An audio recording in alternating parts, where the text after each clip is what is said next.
I really like The Notebook. It's a romantic classic. The story is about a poor boy called Noah who meets a rich girl called Ali. And they fall in love over one summer. But of course there are problems. Ali's parents don't approve of Noah because he is poor, and they get separated. Then a lot of time passes before they can get together again. She goes away to college and he writes to her every day. But she doesn't get the letters. Then, after quite a long time, Noah buys an old house which he promised to restore for Ali. He does it up, and she sees a newspaper article about it and goes to find him again. You can probably guess the rest, but it's a bit complicated because she is engaged to another man. Noah is played by Ryan Gosling, who is my favorite actor. And he stops the film from being too soppy. But you still cry a lot at the end. Rachel McAdams is really good too as Ali. B. I think my favourite film is Skyfall, the last James Bond movie. It stars Daniel Craig again, and Javier Bardem is this really evil baddie. They're both great, and so is Judi Dench as M, Bond's boss. It's a bit different to other Bond films. The story is more important, although there is still a lot of action. It's really well filmed, especially in the scenes which are shot in Shanghai and Scotland, and it's really exciting, of course. Bond is also a bit different. Although he does amazing things, he seems older, and that makes him more human and the story more realistic. Oh, the song by Adele is great too. You know, it won an Oscar.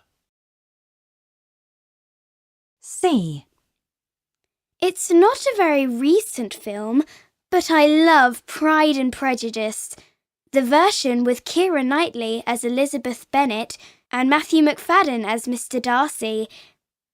The story is really clever and interesting. Besides being romantic, it's all about how we tend to jump to conclusions about people, and we're often completely wrong. Elizabeth thinks Mr. Darcy is stuck up and snobbish at the beginning of the film, but at the end, she realises she's been completely wrong, and he isn't like that at all. She also realises he has an enormous house, and that maybe helps her fall in love with him too. After I saw the film, I read the book by Jane Austen, and I really recommend that too. Although it was published 200 years ago, it's still a great read and really funny in parts. D.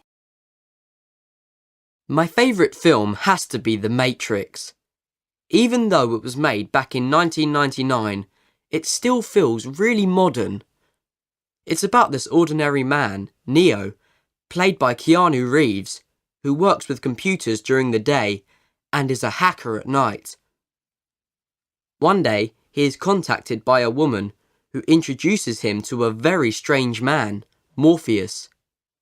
Morpheus explains to Neo that what he thinks of as real is actually fiction, and the world is run by evil machines who have imprisoned and tricked the human race. Lawrence Fishburne is terrific as Morpheus, and Keanu Reeves is excellent. But the best thing about the film is the special effects. I can watch it again and again. E. Let the Right One In is my favourite film. There are two versions. The first is Swedish and the second American. I prefer the original Swedish version. It's a modern vampire film and also a kind of love story, but it's really unsentimental and a bit scary in places. Oscar is a young boy with a lot of problems. He is being bullied at school and wants revenge on the bullies. Then some new neighbours move in next door and he becomes friends with Ellie, a beautiful but strange girl. I won't tell you any more because it will spoil the story, but expect a serial killer, a lot of violence and blood drinking. If you like that kind of thing, you'll love this.